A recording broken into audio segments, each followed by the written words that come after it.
अहिल्यानगर जिल्ह्यातील नेवासा तालुक्यातील सौंदाळा या गावाने सामाजिक क्रांतीचे एक अभूतपूर्व असे मॉडेल उभे केले आहे. गावाने जातमुक्त गाव म्हणून घेतलेला ऐतिहासिक ठराव आणि राबवलेले इतर समाज उपयोगी उपक्रम केवळ गावापुरते मर्यादित न ठेवता त्याचा प्रसार संपूर्ण महाराष्ट्रात व्हावा या उद्देशाने सुरू केलेली सौंदाळा ते पंढरपूर ही प्रबोधनात्मक पायी दिंडी करमाळा येथे दाखल झालेली आहे. श्री महादेव देवस्थान पालखी सोहळा असलेल्या सौंदाळा ते पंढरपूर या दिंडीने सोलापूर जिल्ह्यात प्रवेश केल्यानंतर करमाळा येथे महाराष्ट्रातील आघाडीचे सामाजिक कार्यकर्ते प्रमोद झिंजाडे, भटके विमुक्त जाती व जमाती संघटनेचे राज्याचे उपाध्यक्ष रामकृष्ण माने आणि सामाजिक कार्यकर्त्या स्वातीताई माने यांनी या दिंडीचे अत्यंत उत्साहात स्वागत केले. सौंदाळा गावाने राबवलेल्या क्रांतिकारी उपक्रमामुळे यावेळी त्या गावचे लोकनियुक्त सरपंच शरद आरगडे यांचा विशेष सन्मान देखील या निमित्ताने करण्यात आला.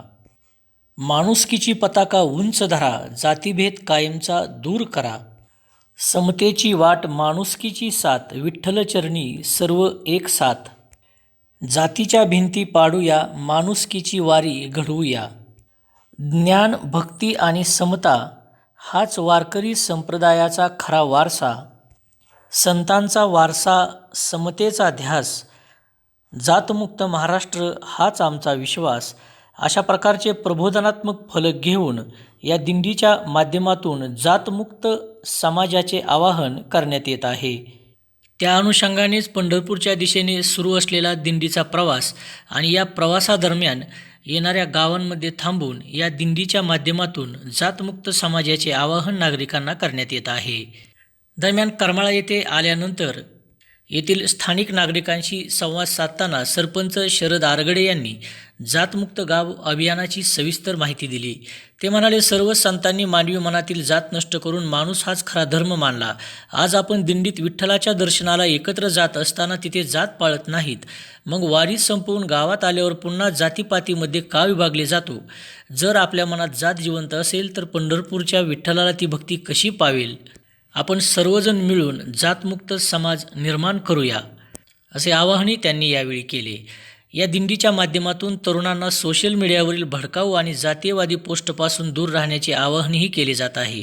तसेच आषाढी एकादशीचे औचित्य साधून सौंदाळा ग्रामपंचायतीने राज्याच्या मुख्यमंत्र्यांना निवेदन पाठवून संतांची भूमी असलेल्या आपल्या राज्याला जातमुक्त महाराष्ट्र म्हणून घोषित करण्याची मागणीही केली आहे.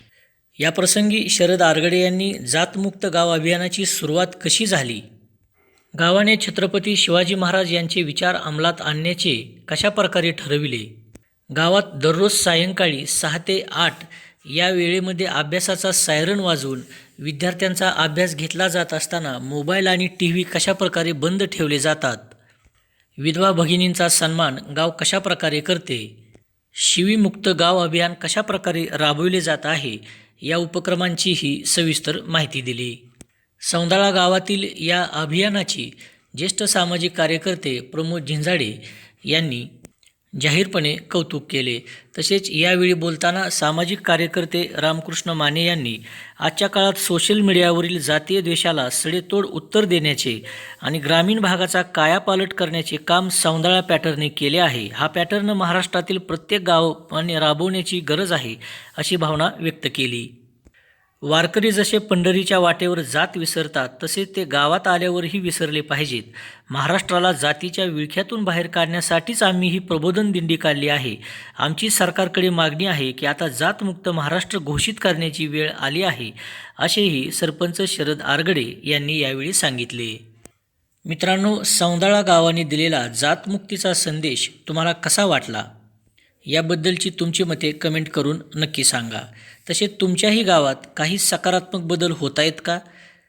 तुमच्या गावाचे नाव आणि गावात होणारे सकारात्मक बदल नक्की कमेंटमध्ये नोंद करा. तसेच आपल्या चॅनलला सबस्क्राईब करायला विसरू नका. नेहमी मला ऐकत आलेला आहे, परंतु आज खऱ्या अर्थाने आपल्याला ज्यांनी भोजन व्यवस्था केली आहे झिंजाडे सर, तर माने सर, तुम्हाला सांगायला मला अभिमान वाटेल की जातमुक्तीचा जो सौंदाळा गावाने ठराव घेतला, ते ठराव घेण्याबाबत जे काही मला सुचवलं ते झिंजाडे सरांनी सुचवलेलं आहे.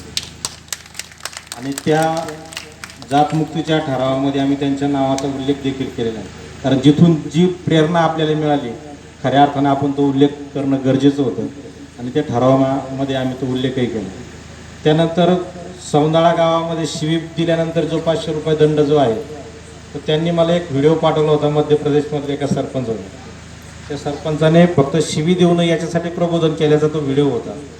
मग याच्यामध्ये आणखीन काही वेगळं करता येईल तर मग मी त्याच्यामध्ये 500 रुपये दंड ठेवला आणि ते चालू केलं. त्याच्यानंतर विधवा महिला सन्मान हा जो काही हेरवाडनंतर आम्ही सुद्धा सुरू केलं आणि ह्या ज्या काही आज सौंदाळा गावात जे काही महाराष्ट्रामध्ये देशामध्ये नाव होते त्याच्यासाठी जी काही प्रेरणा मिळाली ती सगळी प्रेरणा झिंजाडे सरांच्यामुळं मिळालेली आहे. आणि खऱ्या अर्थाने जे काही क्रांती पंढरी सौंदाळा वाटायला लागलं तर त्याचे विठ्ठल हेच आहेत आणि हे सगळ्याला माहिती असलं पाहिजे. मगाशी मी ज्यावेळेस माने सरांच्या घरी गेलो तेव्हाच लक्षात आलं की मागच्या 40-50 वर्षापासून ते देखील परिवर्तनाच्या चळवळीमध्ये काम करतात.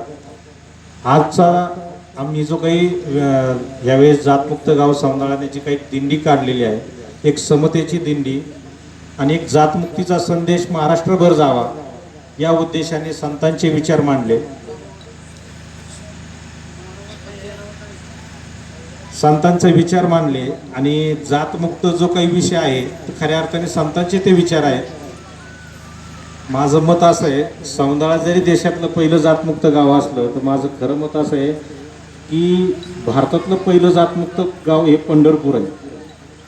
कारण विठ्ठलाची भक्ती करत असताना सर्व संत 18 पगड जाती धर्मातले सगळे संत त्या संतांनी विठ्ठलाची भक्ती केली आणि ती विठ्ठलाने स्वीकारली.